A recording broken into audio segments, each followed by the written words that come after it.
Physiotherapy में क्या होता है, फिजियोथेरेपिस्ट जो है आपके मूवमेंट, एंड्योरेंस और स्ट्रेंथ ये सब चीज पे काम करता है बेसिकली। यहाँ पे बिना मेडिसिन के विद एक्सरसाइज आपको आपका पेन जो है कम किया जाता है। जैसे हमारे पास कुछ मशीन्स होती है, मशीन जो है फर्स्ट ऑफ ऑल पेन कम करने के लिए यूज होती है। पहले जैसे ही आपका पेन कम हो जाएगा वैसे हम कुछ टेक्निक्स यूज करके या एक्सरसाइज करा के आपका जो पेन है वो कम करते हैं।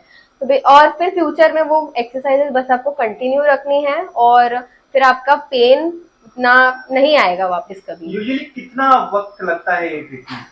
ये सब डिपेंड करता है कि पेशेंट की कंडीशन क्या है, डिजेनरेशन कितना हुआ है या डैमेज कितना हुआ है, एंड डिपेंड करता है कि वो डैमेज कितना पुराना है, उस पर डिपेंड करता है। डॉक्टर हुमेरा, फिजियोथेरेपी को हम कौन से ट्रीटमेंट में यूज कर सकते हैं? मतलब कहाँ कहाँ पेन में हम यूज कर सकते हैं, कौन सी डिजीज में? फिजियोथेरेपी बहुत सारी जगह पे यूज हो सकता है, लाइक मस्कुलोस्केलेटल में, न्यूरोलॉजिकल में और गायनेक में या फिर जीरियाट्रिक पॉपुलेशंस में या पीडियाट्रिक में। मस्कुलोस्केलेटल में जैसे कोई कंडीशंस होती है, स्पॉन्डाइलोसिस होती है, स्पॉन्डाइलोलिस्थेसिस होता है, ऑस्टियोआर्थराइटिस होता है, ये सब चीज़ें फिजियोथेरेपी हम यूज कर सकते हैं।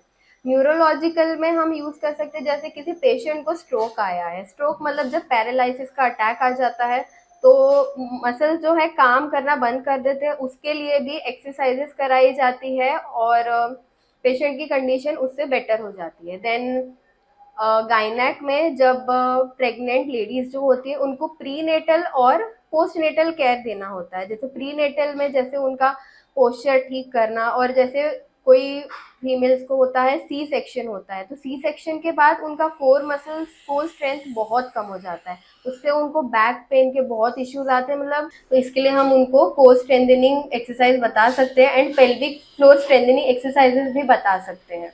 पीडियाट्रिक में भी यही यूज हो सकता है? हाँ, पीडियाट्रिक में जैसे जो एबनॉर्मल बच्चे होते हैं, जैसे सेरिब्रल पाल्सी के बच्चे होते हैं या डाउन सिंड्रोम के बच्चे होते हैं, उनके लिए बहुत बेनिफिशियल। क्या फिजियोथेरेपी ट्रीटमेंट पेनफुल है? बिकॉज आपने कुछ देर पहले मशीन का जिक्र किया। नहीं, ये बिल्कुल भी पेनफुल नहीं है। मशीन्स जब आप लोगे तो आपको आराम मिलेगा, it's very soothing and machine का भी लेकिन एक लिमिटेड यूज होता है, क्योंकि फिजियोथेरेपी मेनली बेस्ड है मैनिपुलेशन और एक्सरसाइज से। मशीन्स का बहुत लिमिटेड यूज होता है, मेनली आपके स्ट्रेंथ पे कंसंट्रेट किया जाता है, एक्सरसाइजेस पे कंसंट्रेट किया जाता है। कुछ पेशेंट्स रहते हैं जो डिसेबल्ड रहते हैं, पैरालिसिस के भी पेशेंट रहते हैं, तो क्या उनके लिए होम विजिट सर्विस अवेलेबल है यॉर्म केयर में? हाँ, यहाँ पे डिसेबल्ड लोग जो यहाँ पे चल के नहीं आ सकते हैं उनके लिए होम सर्विस अवेलेबल है। मेडिसिन के बारे में मुझे आप बात हो रही थी आपसे कि जो पेन किलर रहता है उसका शॉर्ट टर्म इफेक्ट रहता है, तो क्या फिजियोथेरेपी का लॉन्ग टर्म इफेक्ट रहता है? रूट कॉज ये पहचान पाता है? हाँ, फिजियोथेरेपी रूट कॉज पे काम करता है। मेडिसिन का बहुत शॉर्ट टर्म इफेक्ट रहता है, और मेडिसिन अगर आप लॉन्ग टर्म के लिए लो तो इसके साइड इफेक्ट्स भी बहुत होते हैं। मतलब कि मैं आपसे जानना चाहूंगा कि फॉर एग्जांपल मुझे बैक पेन हुआ, मैंने पेन किलर लिया तो ऑफ कोर्स मुझे टेम्पररी रिलीफ मिल जाता है, बट वो मुझे परमानेंट रिलीफ नहीं देगा, मुझे वापस बैक पेन होने के चांसेस बहुत ज्यादा है। बट अगर मैं फिजियोथेरेपी से ट्रीटमेंट करवाता हूँ बिना दवाई के रहती है ऑफ कोर्स, तो ये रूट कॉज को पकड़ के वो मेरा बैक पेन का इशू खत्म हो सकता है? हाँ, खत्म हो सकता है।